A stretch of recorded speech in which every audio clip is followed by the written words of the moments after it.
Ay mga kalods, I'm Gibo.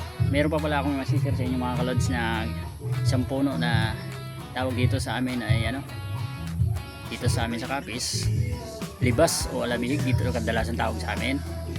At ginagamit pala ito mga kalods sa halimbawa maglaga ka o magsigang ka, ito ginagamit na pangpaasim. Mas maasim pa po ito sa kamyas saka sa sampalok.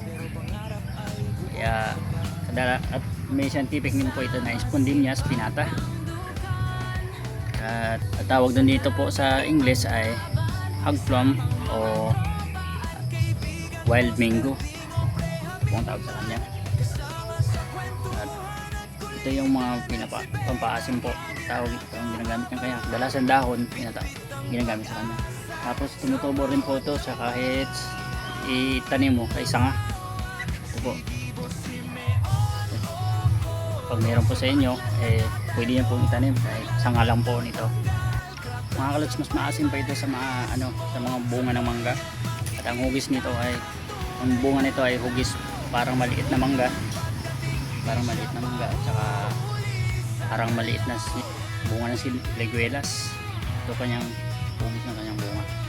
Ito talaga yung mga kalods yung ginagamit na pampaasim namin dito, lalo na sa mga nilagang baka o mga tinatawag namin dito bagungon na makukuha sa pangapalisdaan. So, meron nga dito maliit na ito mga kalods. Lang to sanga yung tanim nito. Meron din tayo dito. Ito lumaki na nga dito mga kalods.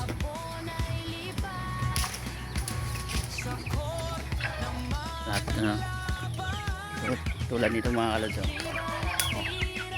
Ayan, sanga lang to mga kalods. Sanga lang to na una. Ayan, tumubo na. Saka lumago na siya, lumaki. Dito sa amin ito mga kalods. Ayan. Ayan mga kalods, malaki. Ayan, tawag dito sa amin ay libas o alabihig.